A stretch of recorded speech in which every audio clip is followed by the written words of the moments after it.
Boa noite! Iniciamos mais um Elga e Você, o nosso programa, sempre com muita informação e conteúdo, com credibilidade, e é sempre um prazer estar aqui com vocês.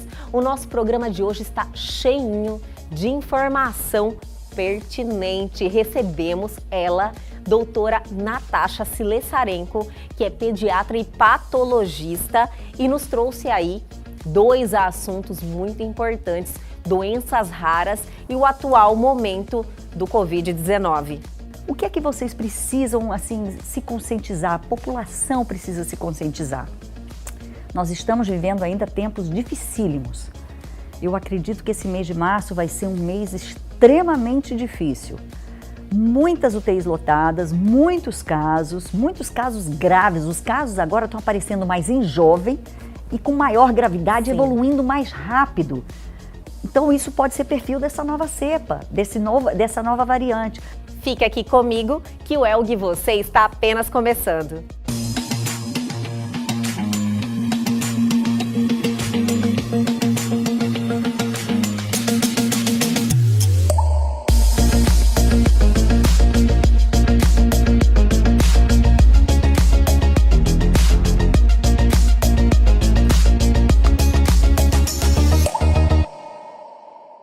E hoje é aquele dia especial de cuidarmos do nosso bolso com ele, Bruno Perim, referência internacional em empreendedorismo, 3 best-sellers, e que está aqui no Elga e Você toda terça-feira. Então, venha, Bruno Perim.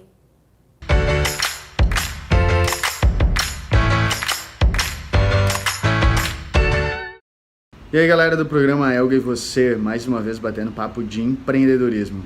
Queria aproveitar esse momento para chamar a atenção de um assunto muito sério, que é, obviamente a gente está no meio dessa questão da pandemia, mas é ajuda aí ao pequeno empreendedor. Esses dias contratei umas meninas jovens, uma nova empresa aí que trabalham com essa questão de limpar o sofá com produtos ecologicamente corretos. Achei muito legal, fizeram um ótimo trabalho, como vocês podem ver.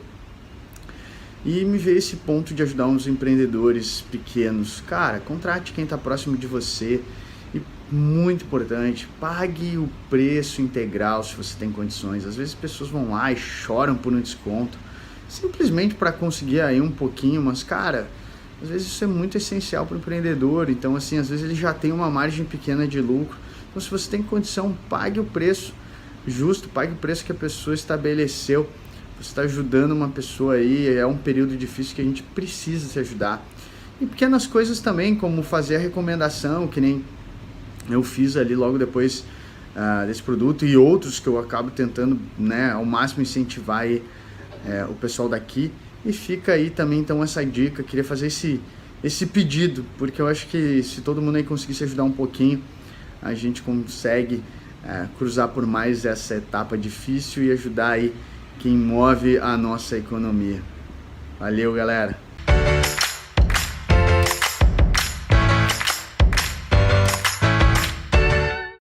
E aí, gostaram das dicas e dos ensinamentos do Bruno Perim? Ele sempre acrescenta na nossa vida financeira e cuida do seu bolso. Mas segue o baile. Hoje também temos aquele momento especial de deixarmos vocês por dentro, informado de tudo que está acontecendo no Brasil e no mundo. Chegou a hora do nosso radar, do nosso quadro de notícias.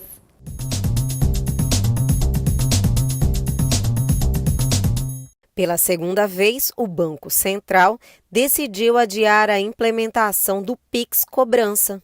Em instrução normativa publicada no Diário Oficial da União, na última segunda-feira, o órgão anunciou para 14 de maio a nova data do sistema.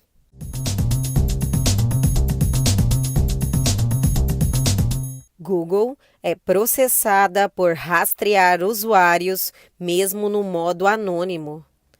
A ação que acusa a Google de rastrear usuários, mesmo em guia anônima, não deve acabar tão cedo. Isso porque a juíza federal norte-americana decidiu que o processo coletivo que denuncia as políticas de rastreamento pode prosseguir.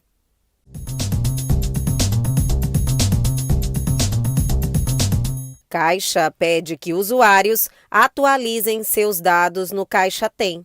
A atualização do Caixa Tem deve ser feita no próprio celular e visa evitar problemas no recebimento do auxílio emergencial.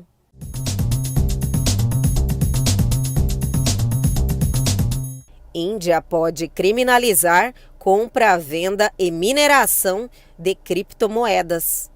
O governo da Índia está planejando uma nova lei com o objetivo de banir as atividades relacionadas ao mercado de criptomoedas no país. A informação foi obtida pela agência de notícias Reuters, que conversou com um oficial sênior do governo, que não quis se identificar.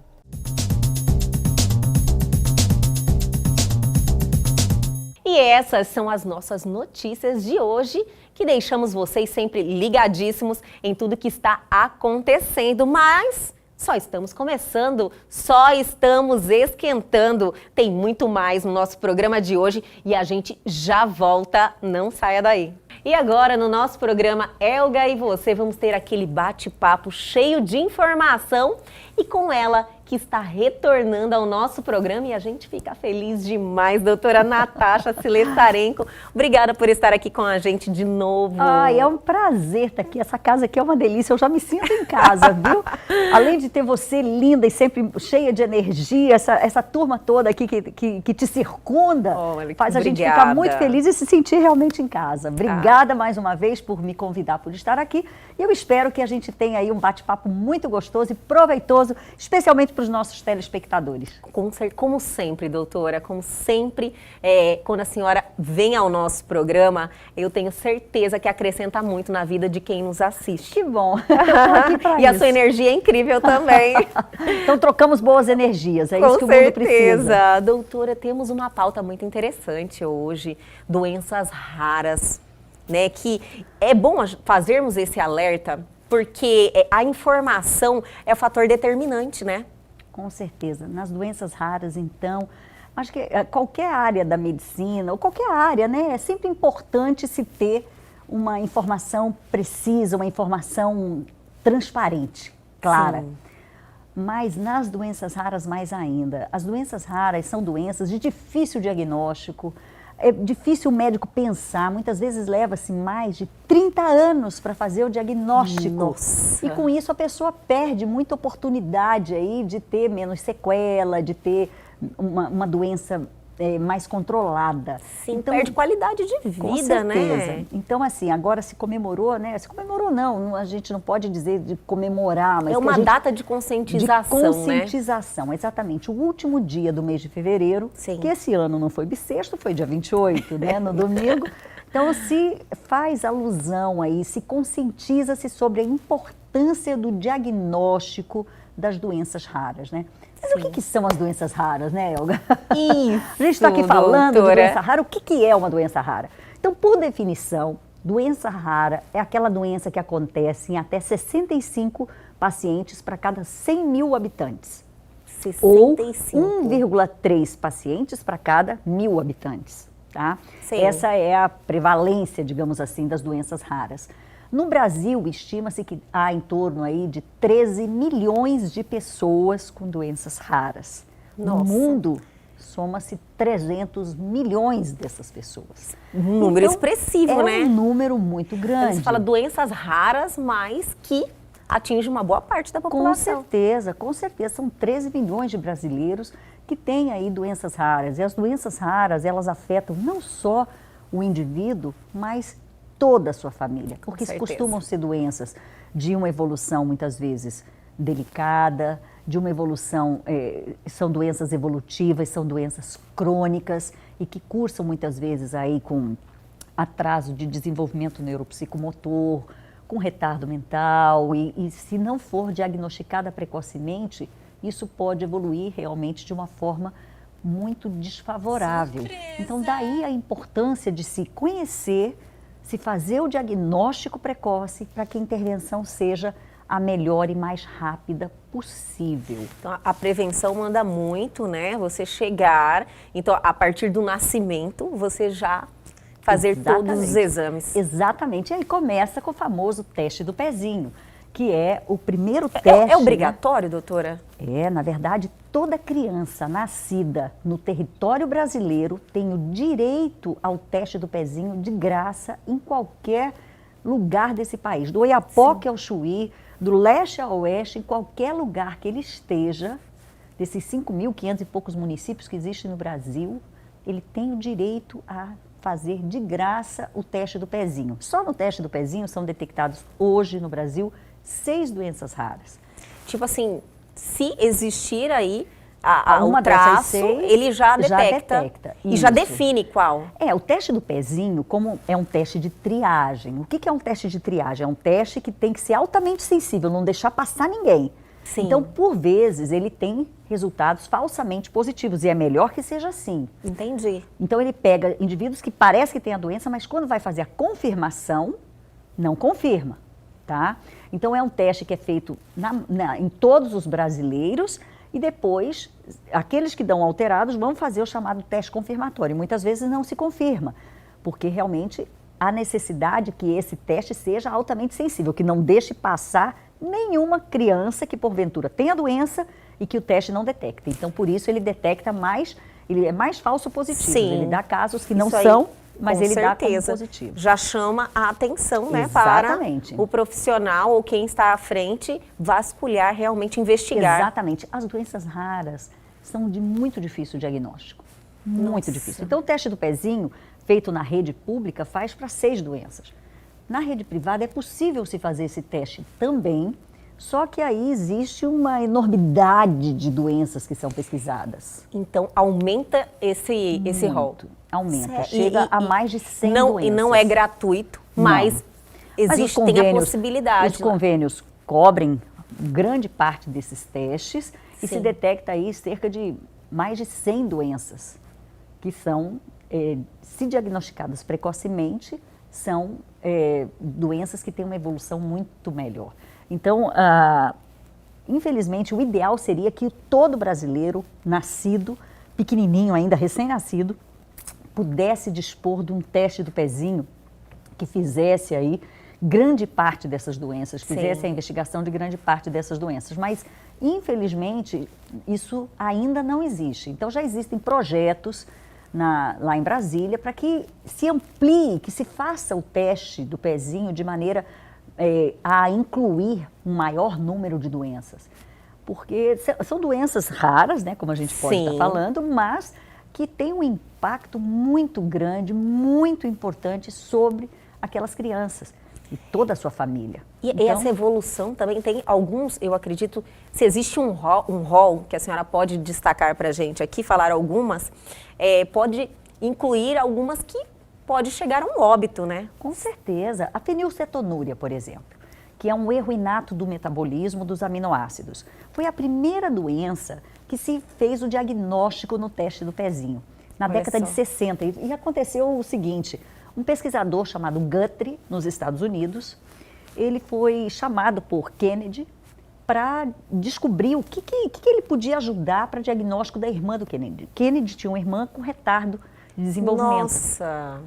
E aí foi então que se desenvolveu a técnica de Guthrie. Quando eu fiz residência nos idos dos anos 90, a gente ainda dosava a fenilalanina com o método da inibição de crescimento bacteriano, que é o método de Guthrie. Hoje em dia não se faz por isso, se faz Já com a tem uma metodologia evolução, HPLC, é outra coisa. Então se dosa esse aminoácido tal, que é a fenilalanina.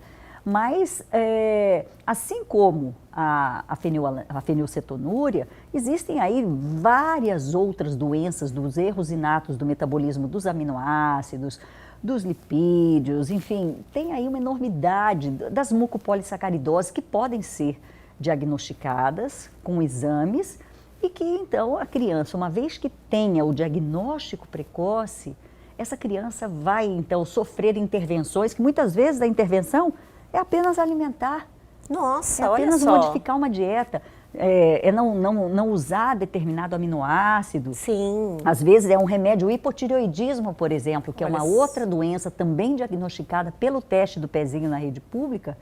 Toma-se um comprimidinho todos os dias e pronto. Enquanto que se a pessoa não toma, não faz esse diagnóstico precoce, essa criança evolui aí com um retardo mental que não volta ao normal. É o que a gente chama de cretinismo, que é o retardo mental por falta de hormônio tireoidiano. E basta dar um remédio. Então, o espectro das doenças raras é muito grande. São mais de 6.000 doenças raras descritas. Existe uma com maior incidência, doutora? A maior frequência, 80% das doenças raras são de natureza genética.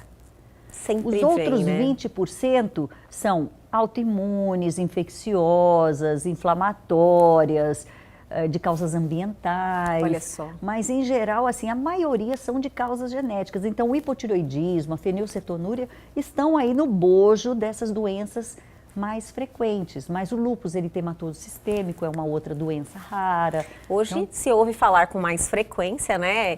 Muitos casos mas o lúpus foi uma doença que há um pouco tempo atrás, eu acredito que uns 20 anos, nem se ouvia falar. era muito difícil o diagnóstico. Então, hoje a gente bate muito duro em cima da tecla de que... Só antes não querendo interrompê-la, mas o lúpus também é uma doença que é diagnosticada nesses exames?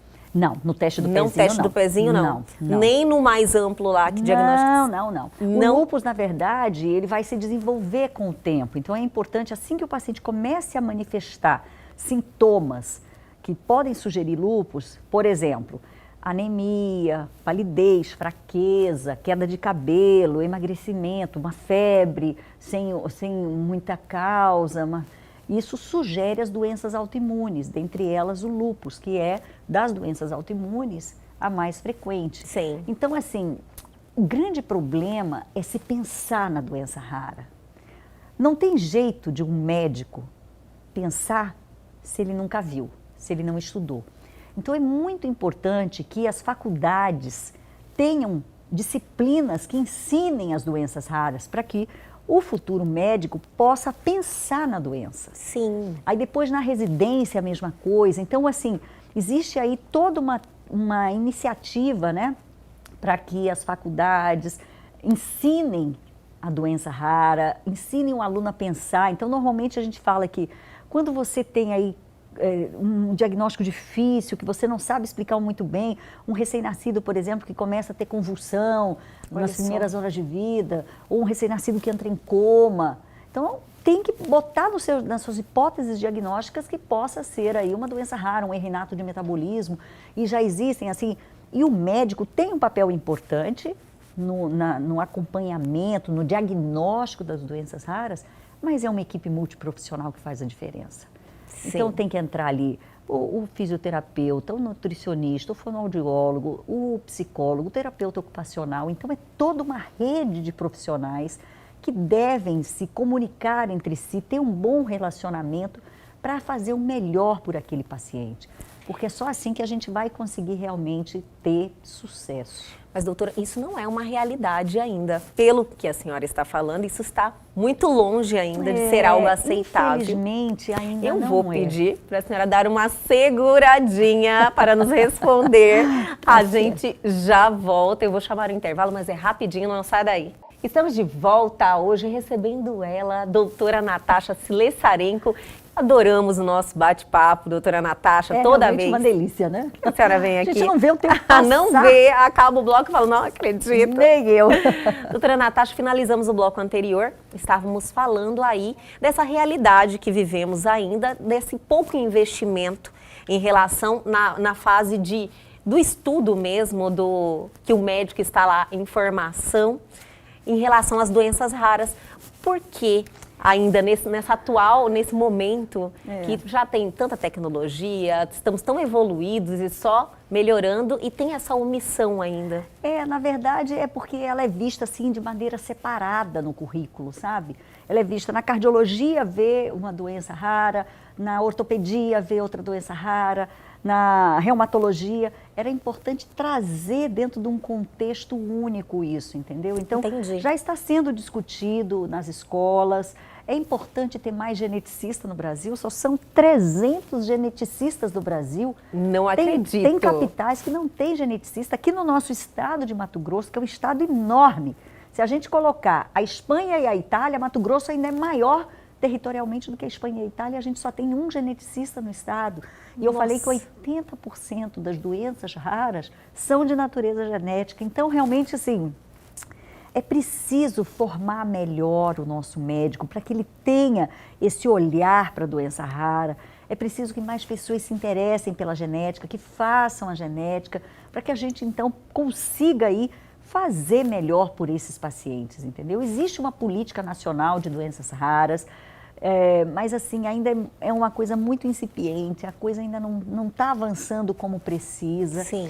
Hoje eu coordeno a Câmara Técnica de Doenças Raras do Conselho Federal de Medicina, então a gente tem ali diversas participações de pesquisadores do mais alto nível, temos aí participações de instituições como a Casa Hunter, que é uma casa assim, importante, como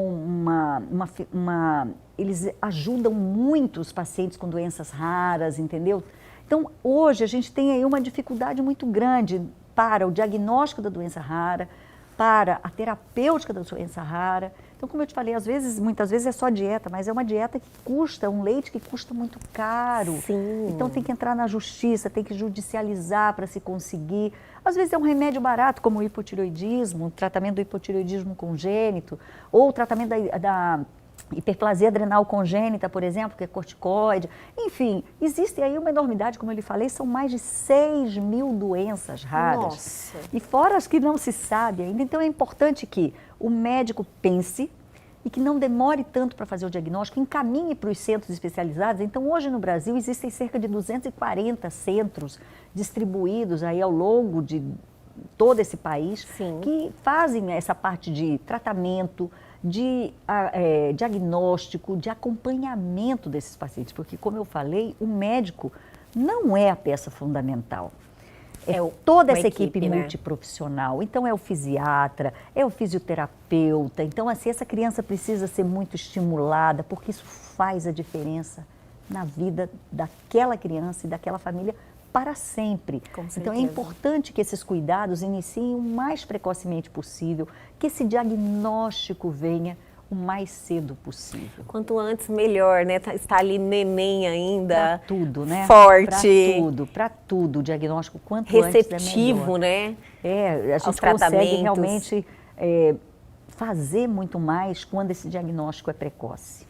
Nossa, que maravilha. Então, fica o alerta, né, doutora? Exatamente. Chamar a atenção das pessoas e quem se encontra também aí, ou no pré-natal, né, já ligar o alerta para esse diagnóstico precoce. Exatamente. Então, é muito importante, se tem doença na família, um caso, olha, já tem que ficar meu irmão morreu pequeno, não sei de quê.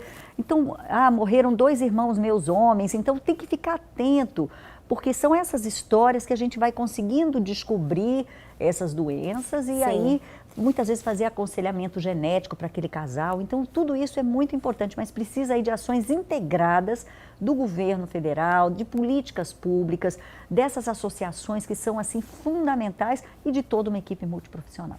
Nossa, tem solução, né? Tem tratamento, tem já aí muita, como que eu posso dizer?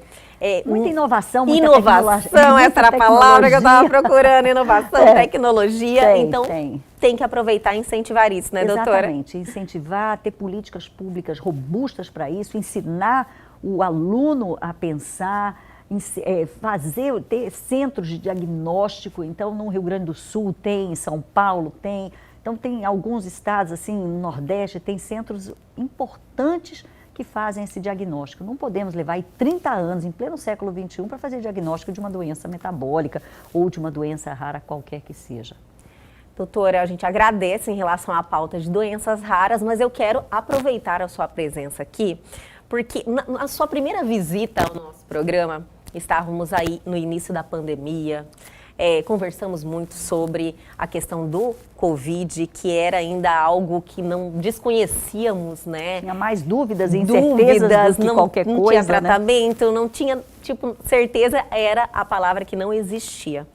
Na segunda visita, um otimismo, né? Era uma outra situação total, que a gente não acreditava, inclusive, numa reinfestação, não acreditava que isso seria possível. Então, era um quadro extremamente otimista. E, infelizmente, hoje, eu estava ansiosa para te ouvir, de verdade, com a sua presença hoje no nosso programa, que eu preciso saber qual é a nossa situação de verdade, doutora. Olha, Elga, eu com muita tristeza no meu coração, eu não tenho boas notícias, sabe? Infelizmente, sexta-feira, dia 26, completou um ano do primeiro caso oficial no Brasil, dia 26 de fevereiro, e o que vemos aí são mais de 250 mil mortos, com mais de 10 milhões de casos diagnosticados, pouca testagem ainda, não tem uma testagem em massa como a gente precisava ter. E assim, as UTIs lotadas. Não, aqui em Mato Grosso estamos com cerca de 93% de UTI de ocupação. Então assim, nós precisamos, os médicos, os profissionais da saúde exaustos. A gente não consegue vislumbrar. Começamos a ver uma luz do túnel com a questão das vacinas, mas aí vieram as variantes, veio aí uma vacina que não chega em quantidade suficiente. Isso é verdade. Então a gente está aí realmente vivendo momentos muito difíceis e eu acredito que esse mês de março vai ser um mês dificílimo, um mês assim complicadíssimo e para todo o Brasil. A impressão que eu tenho é que todo o Brasil vai colapsar ou já está colapsando. As notícias, né? A gente tinha acompanha. aí antes, né? Tinha casos, aumentava lá no Sudeste, aí demorava para chegar aqui, mas agora a gente está vendo assim, Mato Grosso do Sul, Minas Gerais está completamente colapsado, Amazonas, Acre. Então, realmente, assim, a gente está vivendo momentos extremamente... Porto Alegre está zona preta, ou seja, está complicado. Então, a gente precisa se conscientizar. De uma vez, ninguém aguenta mais ficar em casa, nem ouvir essa ladainha de ficar em casa. Esse é um dos fatores que realmente até pode ter nos colocado nessa situação. Eu acho que foi uma série de fatores. Eu contribuo. O que eu acho que aconteceu, né? Eu acho não, na verdade a gente tem aí algumas comprovações de que tudo isso pode ter acontecido devido a... Primeiro, nós tivemos aí algumas situações. Então nós tivemos eleição em novembro, seguida das festas de final de ano em dezembro, férias em janeiro, carnaval em fevereiro. Eu acho que todas essas datas fizeram com que as pessoas saíssem mais de casa, que as pessoas viajassem. Junto com isso, nós tivemos uma vacina que chegou, mas não chegou em número suficiente. Sim. Nós temos um programa nacional de imunização capaz de imunizar mais de 1 milhão de pessoas por dia. Mas a gente não faz por quê? Porque não tem vacina. Esse é o problema.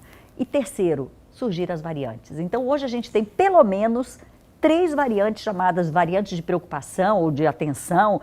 Já estão sendo descritas mais 3, mas hoje chamam muito a atenção a variante do Reino Unido, a variante da sul-africana e a variante do Amazonas. E essas variantes... E qual que é o impacto disso? O impacto disso... São vários os impactos, né? O primeiro que a gente já sabe, que está bem estabelecido, é que essas variantes, elas têm uma capacidade de transmissão maior. Elas entram mais fácil na nossa célula por causa da modificação daquela proteininha que se liga na nossa célula, tal da RBD, a Receptor Binding Domain. Essa proteininha que se liga na nossa célula, esse pedacinho do vírus que se liga na nossa célula, está se ligando mais facilmente. Com isso, o vírus entra mais facilmente para dentro da célula, mantém cargas virais maiores. Então, já é comprovado que elas se transmitem mais. E o problema? Com relação à letalidade, ainda não é possível dizer se elas dão uma maior mortalidade ou não. Entendi. Só que elas fazem mais gente ficar doente ao mesmo tempo. Num sistema de saúde que já está no seu limite, colapsa. Com certeza. Além disso, essas variantes, a gente não sabe se elas vão escapar das vacinas ou não. Por que o vírus faz essas mutações? Por que o vírus faz essas variantes? Para se defender do nosso organismo. Porque se ele não se defende, ele acaba morrendo por causa do nosso sistema imune. Então, cada vez que o vírus se multiplica, ele produz mutações, que são essas pequenas modificações. Tem milhares de mutações, só que não são importantes. Agora, essas 3 variantes, variante é o nome que a gente dá para um vírus que já mudou bastante, já teve várias mutações. Então, várias mutações compõem uma variante. E tem milhares de variantes já no mundo descritas. Só que essas 3, a do Reino Unido, que é a B117, a sul-africana, que é a B1351, e a amazonense, que é a chamada de P1, são as chamadas VOC, Variants of Concern, que são as variantes de preocupação ou de atenção. Que a gente já sabe que essas 3 variantes, elas se transmitem mais. Com relação à letalidade, a gente não sabe dizer ainda e parece que elas podem driblar a vacina. E aí a vacina pode não fazer efeito. Isso é um fator muito preocupante. Muito, porque a gente pode ter uma segunda infecção por essa variante. Ah, já tive Covid, eu estou livre, não preciso usar máscara. Não, você pode ter por essa variante. E a gente não sabe como é que vão ser esses quadros de reinfecção. É justamente isso que eu quero conversar, mas vamos fazer mais um bloco, doutora? Vamos. Então eu vou chamar o intervalo, mas a gente já volta com mais doutora Natasha, rapidinho. Estamos de volta hoje, especialmente 3 blocos com a doutora Natasha Silessarenko, porque o assunto está muito interessante. É e doutora, verdade. Essas informações ainda vindo da senhora é algo que eu acredito que gera um impacto diferenciado, porque a senhora tem a credibilidade e está aí à frente, junto e militando contra o Covid há muito tempo, desde o início da pandemia. Nós acompanhamos o seu trabalho, sempre passando informação, sempre tentando estar à frente. É verdade.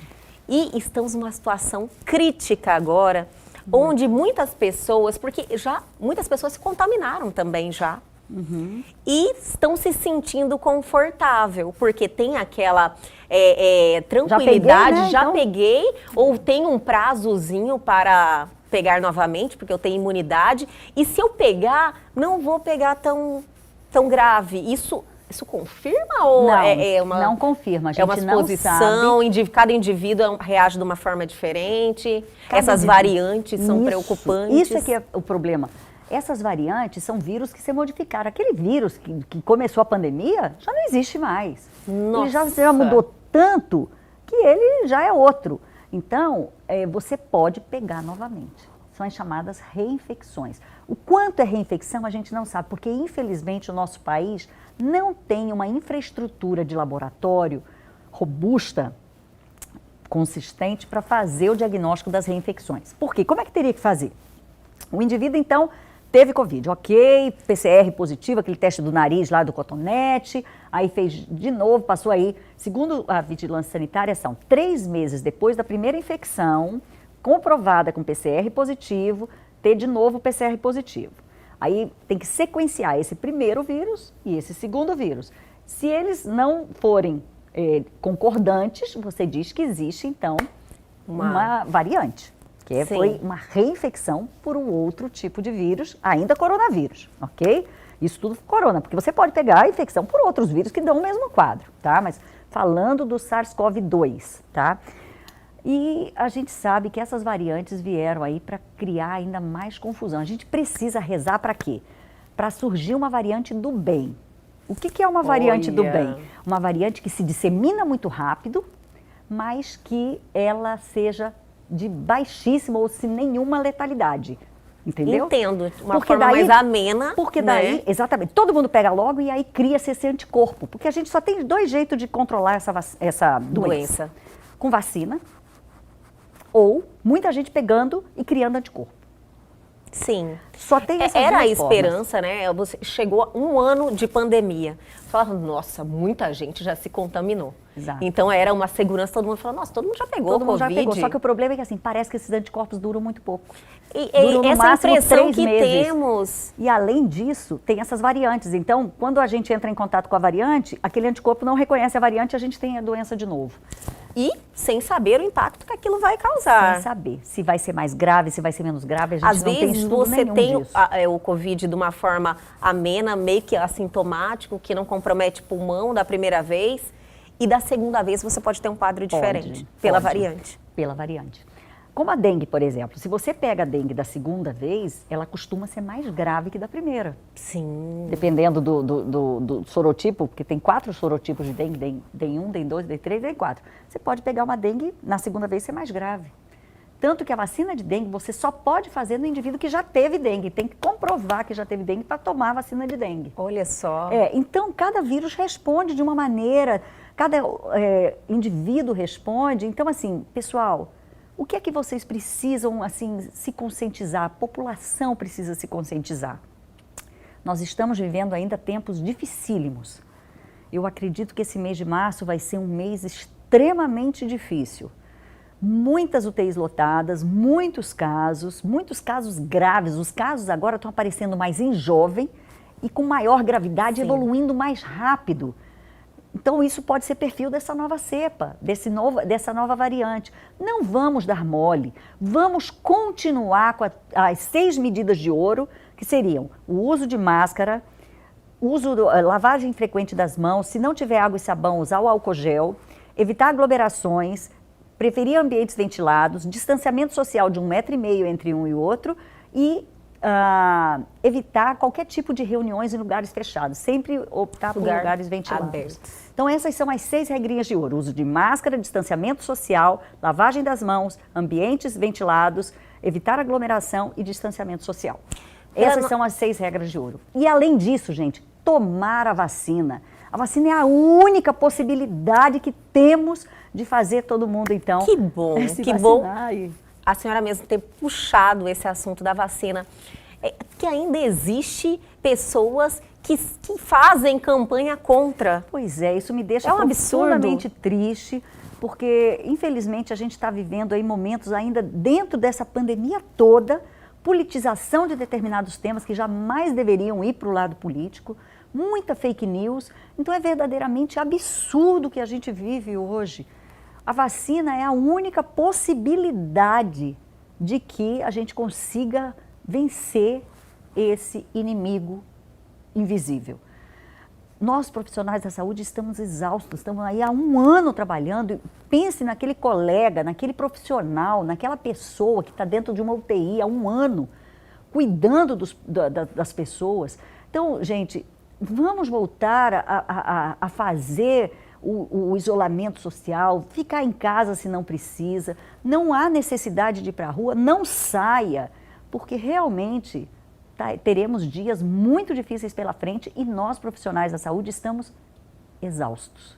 Estamos muito cansados e precisamos que a população entenda, tenha essa empatia de se colocar no nosso lugar e realmente evitar que se saia de casa, só sair se realmente for preciso, procurar ficar dentro de casa para evitar essa transmissão ainda maior desses vírus. Se for sair, tomar todas as medidas necessárias, né? Isso. As 6 regrinhas de ouro são válidas. Tem muitas pessoas que precisam estar Exatamente. trabalhando para o seu próprio sustento, mas ter essa responsabilidade, levar isso a sério, que eu achei que faltou um pouquinho nos últimos meses, houve aquela sensação de que a pandemia já acabou. E isso aí nos trouxe a essa realidade que a gente que hoje está é muito agora. Pior, né? Porque você veja, quando a gente tinha, no início da pandemia, começava, o estado de São Paulo, Rio de Janeiro, estavam com cheio de casos, mas aqui ainda tinha pouco. Então havia aí um certo delay, um atraso para uma cidade, para outra. Agora não, o Brasil inteiro está cheio de muitos casos, com muitos óbitos, e realmente isso deixa a gente muito preocupado e nós precisamos fazer a nossa parte. O governo federal tem que fazer a parte dele, arrumar vacina, distribuir essas vacinas para os governos federais e municipais, porque a vacinação é do município, né?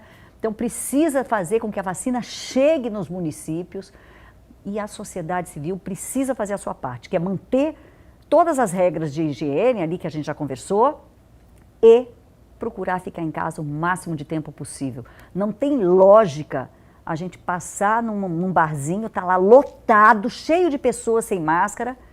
Isso não é justo com o profissional de saúde, não é justo com quem está lá na UTI cuidando daqueles doentes todos, além de que essa pessoa que está no barzinho certamente ou vai se contaminar ou vai levar a doença para dentro de casa. Então, minha gente, por favor, vamos ter um pouco mais de empatia e pensar nesses profissionais, pensar nessas pessoas que têm mais risco. E lembrar que hoje a doença está acometendo mais os jovens sem fator de risco, e está evoluindo muito rápido. Então, gente, vamos ficar em casa, vamos fazer a nossa parte para que a gente consiga aí estar aqui no próximo programa, Com daqui a alguns certeza. meses, falando de notícias melhores. Com certeza, doutora. Nós vamos na próxima entrevista, eu quero que já estejamos num momento diferente, muito né? melhor. Então, todo mundo tem que fazer a sua parte. Exatamente. Doutora, surgiu mais uma... as doenças, nós iniciamos o programa falando de doenças raras, sobre diagnóstico, sobre essa atenção. Eu acredito que o momento da Covid já causa um impacto muito grande para o diagnóstico de outras doenças, tratamento. Com certeza. Olha, a gente fala muito de Covid, mas não é só Covid. Não, as outras doenças continuam. Então, tem muita gente morrendo do coração em casa, porque não vai procurar um médico. O diagnóstico de câncer de mama foi assim, explodiu no final do ano. Por quê? Porque muita gente ficou o ano passado todinho sem procurar o médico. Então, é importante que se faça, a gente está falando das doenças raras, muita gente com doença rara, o indivíduo com doença rara, dependendo da doença, se for pulmonar, por exemplo, como a fibrose cística, ele corre o risco, ele tem um risco maior de ter uma doença por Covid mais grave, porque a doença é eminentemente pulmonar em alguns casos. Então, certamente, muito se atrasou em diagnóstico das doenças raras, no acompanhamento dessas doenças, mas a gente precisa manter aí a normalidade. Então, fazer consulta, teleconsulta, não deixar de ir no médico, não deixar de fazer os exames. Então, muitas vezes o laboratório pode ir até a sua casa. Então, usar essas ferramentas que evitem com que o indivíduo se exponha, que saia de casa.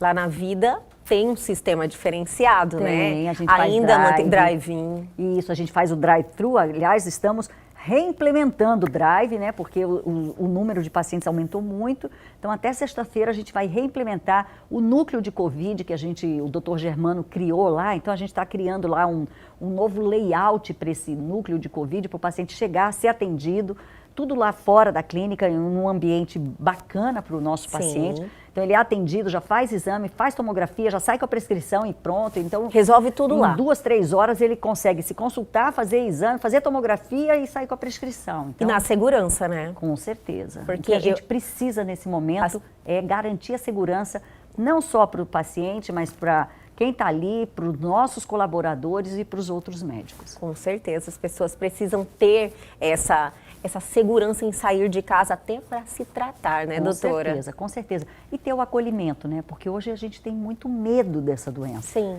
E a gente precisa acolher esse paciente, mostrar para esse paciente que ele tem que tomar determinadas providências. Então, para evitar tudo isso, minha gente, vamos seguir as 6 regrinhas de ouro. Vamos repetir essas regrinhas, doutora? Vamos repetir, é isso aí. Uso das máscaras, não sair de casa sem máscara. A máscara precisa ser um acessório seu. Inclusive, tem alguns países da Europa, como a Alemanha, que é só N95, não aceita mais nenhum outro tipo de máscara. Então, uso de máscara, lavagem frequente das mãos com água e sabão, ou se não tiver álcool em gel. Distanciamento social, então manter 1,5 metro no mínimo entre uma pessoa e outra. Evitar aglomerações. Preferir ambientes ventilados, então vai sair, precisa encontrar com alguém, encontre num ambiente ventilado, mantenha distanciamento de 1,5 metro, use máscara, lave sempre as mãos e, por último, ao menor sinal de resfriado, se isole, faça uma teleconsulta, procure um médico, mas se isole.